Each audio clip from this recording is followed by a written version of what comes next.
ઓમ નમઃ શિવાય। નમસ્તે મિત્રો, મારી યુટ્યુબ ચેનલ શ્રી કથામાં આપનું સ્વાગત છે। તો તમે મારી ચેનલમાં નવા હોય તો મારી ચેનલને લાઈક કરો, શેર કરો અને સબસ્ક્રાઈબ કરો, જેથી કરી નવા વિડીયોની લિંક તમને મળતી રહે। આજે આપણે પુત્રદા એકાદશીની વ્રત કથા વિશે જાણીશું। પુત્રદા એકાદશીને પવિત્ર એકાદશી પણ કહેવામાં આવે છે। આ દિવસે ભગવાનને પવિત્રાઓ ધરાવવામાં પણ આવે છે। સ્વામી શ્રી સહજાનંદ સ્વામી કહે છે, શ્રાવણ માસના શુક્લ પક્ષની એકાદશી એટલે પુત્રદા એકાદશીના નામે ઓળખાય છે। એને જ પવિત્ર એકાદશીના નામે પણ ઓળખવામાં આવે છે। તેના અધિષ્ઠાતા દેવ ભગવાન શ્રીધર છે।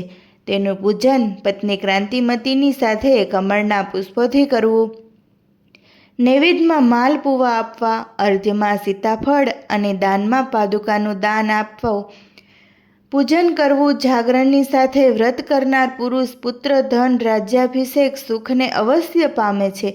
તે વિશે અહીં એક પુરાતની કથા છે, તે સાંભળીએ। શ્રી કૃષ્ણ ભગવાન કહે છે કે હે રાજન, પૂર્વે માહિષ્મતી નગરીનો મહિજીત નામનો રાજા હતો। તે અતિશય ધર્મવાળો હતો, પરંતુ તેનો કોઈ પુત્ર ન હતો, એટલે રાજ્ય હોવા છતાં એને કોઈ પણ પ્રકારનું સુખ નહોતું। અપુત્રને અલોક પરલોકમાં કોઈ પણ પ્રકારનું સુખ હોતું જ નથી, એમ માનીને એણે પુત્ર પ્રાપ્તિ માટે અનેક ઉપાયો કર્યા, તો પણ પુત્ર થયો નહીં। એમ કરતાં કરતાં પોતાને વૃદ્ધત્વ આવી ગયું, તેથી તે વિશેષ ચિંતાતુર થયો। એટલે એણે એક દિવસ સર્વ પ્રજાને બોલાવીને સભામાં તે વાત સર્વને કહી, હે પ્રજાજનો, મેં આ જન્મમાં કોઈ પણ પાપ કર્યું નથી, કોઈનું અન્યાયથી દ્રવ્ય લીધું નથી, અને પુત્રવ્રત પ્રજાનું મેં પાલન કર્યું છે, અને ધર્મથી જ સર્વે ઠેકાણે મેં વિજય મેળવ્યો છે। મારા દ્વેષીઓના પણ મેં સત્કાર કર્યો છે। આમ હું સર્વ રીતે ધર્મ માર્ગે ચાલું છું, છતાં પણ કયા કારણથી મને પુત્ર અવતરતો નથી, એ વિશે આપ સર્વ વિચાર કરો। રાજાના આવા દીન વચન સાંભળીને રાજાના સુખ અને કલ્યાણ માટે પુરોહિતો અને અન્ય પ્રજાજનો મળીને ગહન વનમાં ગયા, અને આમ તેમ ભમતા થાકી ઋષિઓના આશ્રમે આવ્યા। તેવામાં ત્યાં એક મુનિશ્રેષ્ઠ લોમસના મુનિનું પવિત્ર આશ્રમ જોયું। તે મુનિ હંમેશા ધ્યાન નિમગ્ન રહેતા હતા અને અતિ ઉગ્ર તપને કરતા હતા। ત્રિકાળ જ્ઞાની પણ હતા। તેને એક કલ્પને અંતે એક રોમ પૃથ્વી પર ખરી પડતું, તેથી જ લોમસ એવા નામે પ્રસિદ્ધ હતા। આવા પવિત્ર મુનિને જોઈને સર્વ પ્રજાજનો, આવા સમર્થ મુનિને આપણે દર્શન થયા છે।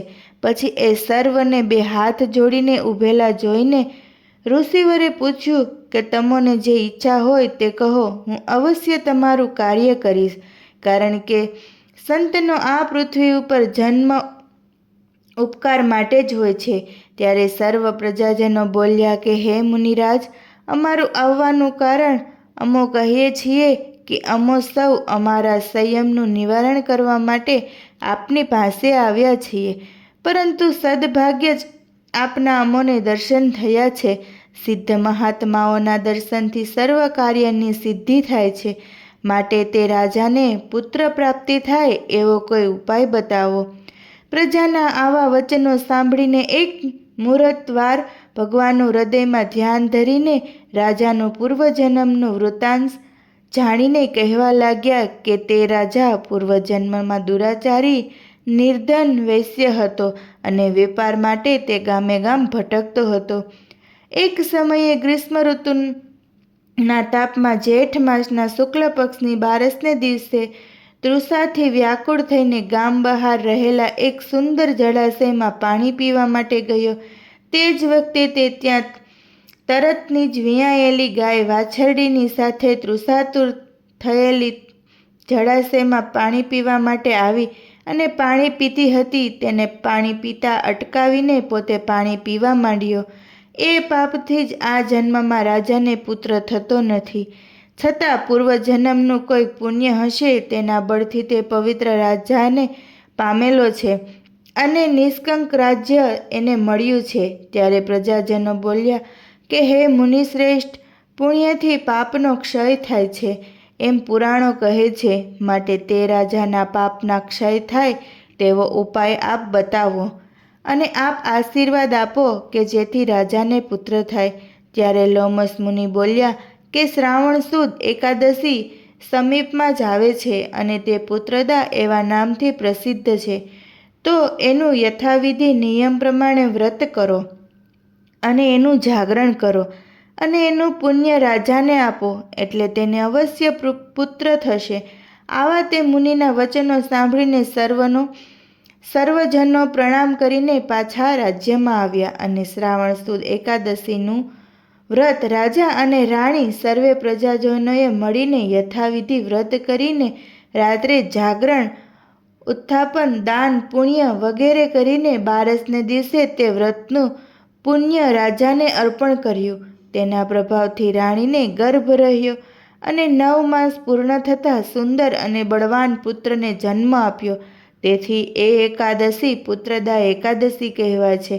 માટે આ લોકમાં અને પરલોકમાં પોતાનું શ્રેય ઈચ્છનારે તે એકાદશીનું વ્રત અવશ્ય કરવું જોઈએ.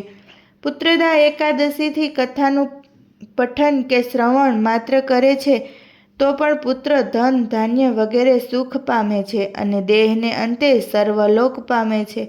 અને તે જ વ્રત જો ભગવાન સંબંધી અને તેની પ્રસન્નતાર્થે કર્યું હોય તો દેહને અંતે અવશ્ય ભગવાનના દિવ્ય ધામને પામે છે. માટે તે પવિત્ર વ્રત તો અવશ્ય કરવું જ જોઈએ. ઓમ નમઃ શિવાય.